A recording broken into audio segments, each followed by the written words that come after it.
Will our American system of justice finally show that it's not rigged to favor white racists?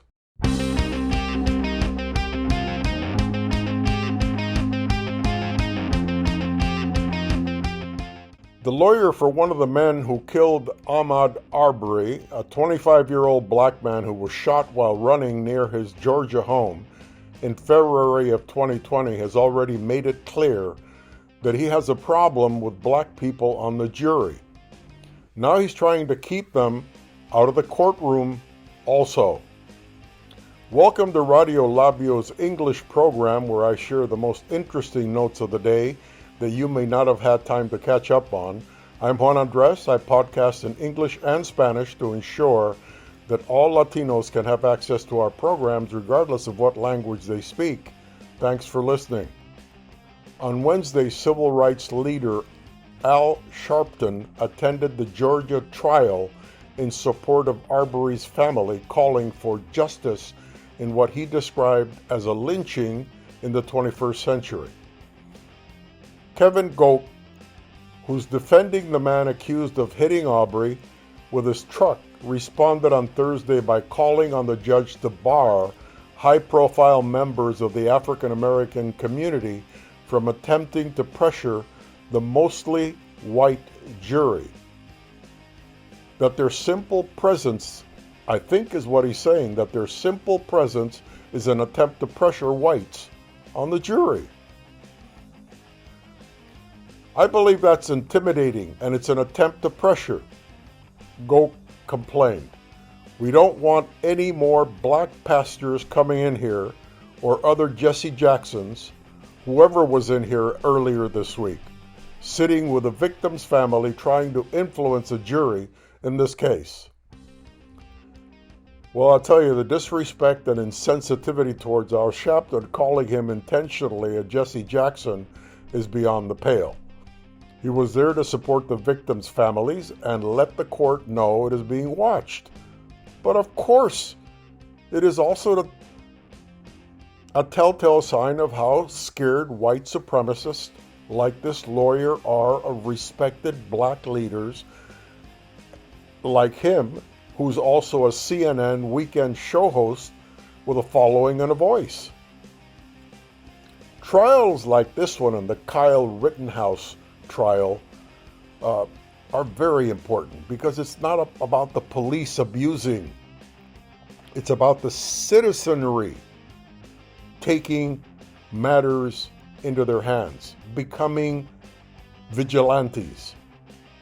If trials like these allow murderers, vigilantes to go free, it sends a signal to all Americans that you can get away with murder. You can be a vigilante in the USA. And that's a frightening thought, because these two trials are about racism and vigilantism, regardless of how they're presented in court. Americans know what's at stake here. And if you love this country as I do, let us pray that justice is served, because if it's not, it could hurt our country in ways we have not thought possible before. It's gonna let loose a lot of people saying, hey, vigilantism is acceptable. We can get away with it. They did.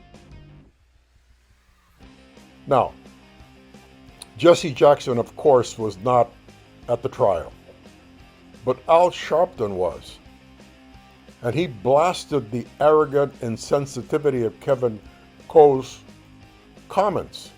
The family has really taken a loss, and I would think any support that the family can get, they would allow that, and it wouldn't be frowned upon, said the victim's mother.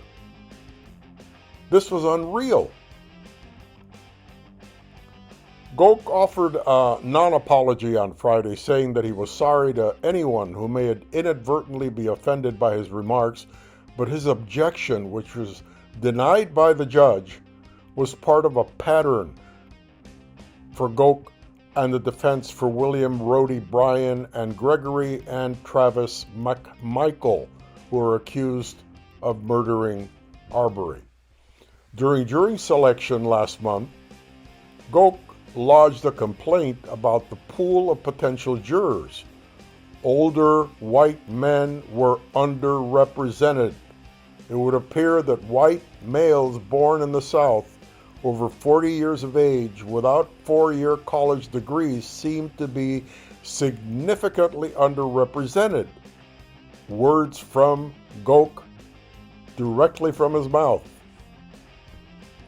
Another defense attorney, Jason Sheffield, issued a similar objection to the jury pool, expressing concern during the selection process that the accused can't look across the courtroom and see persons that look similar to them.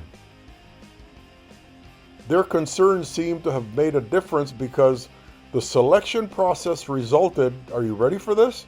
In a jury of 11 white members and just one black member, with 4 white alternates, a makeup that the judge criticized and said this court has found that there appears to be intentional discrimination.